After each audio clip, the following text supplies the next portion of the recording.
Hey everybody, it's another GT350 today. It's a 2017, 29,000 miles. We're gonna make a dyno pull. We're gonna check out the engine compartment. But as always, it's Whipple Supercharged. So hey, if you like videos like this, as of right now, I think I got almost 30 GT350 videos. I'll put a link at the end to the playlist, but please subscribe and notify us up to date. Let's get started.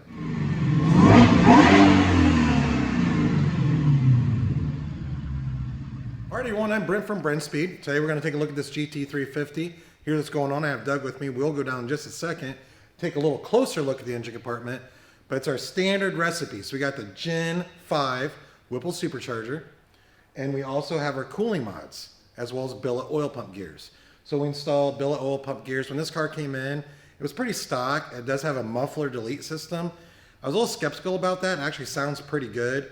But then the cooling mods consist of our Adler radiator, cooler thermostat, as well as a rear cylinder head cooling kit. I will put links in the description so you can read all about those parts. If you wonder how much something like this costs to get built, you email quote@brenspeed.com. But Doug, come down here, take a look. My favorite setup, we got the Gen 5 Whipple Supercharger, the big 132 throttle body. Of course, this comes with larger fuel injectors. It's a complete kit, and we are running the Whipple calibration.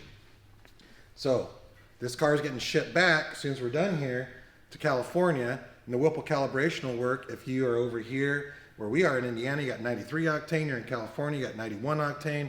The Whipple system does require premium fuel, but it's good to go for pretty much any premium fuel you can get. So my target today is over 700 Whipple horsepower. I'm sure we'll get there. Let's go check out the dyno.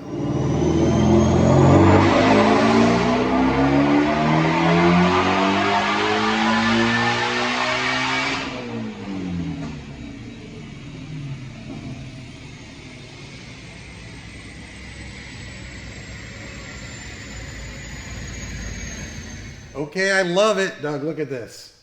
So we are running 93 octane, 755 to the tires, 7,800 RPM. I let it off right around that. And then torque came in at 533 at 5,800. That's where the peak was on our DynoJet SAE. Now this car will end up, when it goes out to Cali on 91 octane, so these 755 is gonna go down just a little bit on 91. But if you want that exact power, like we have 93 out here in Indiana, you can add some boosting, add some Torco, something like that. But you know, I'll tell you what, 755 the tires with stock exhaust manifolds on this, really good. Doug, let's take one more look at this car. Next mod I do on a 350, so you guys are like, what's next?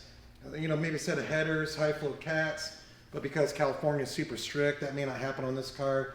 I like the number 22 on the side and the Michelin sticker, just because it sets it apart from a lot of the others. Most of the 350s you see come in, people don't do this. You know, they don't want to do that to the car. So I thought it was pretty cool. I also thought it was cool it had 29,000 miles, which means this thing has been driven. So I'm Brent from Brenspeed. Leave that comment. Happy to answer. Got questions about 350s, and then don't forget, I'm going to put a link to that playlist at the end. You can watch all the 350 videos, a lot of Whipple Superchargers. That's it for today. Thanks for watching.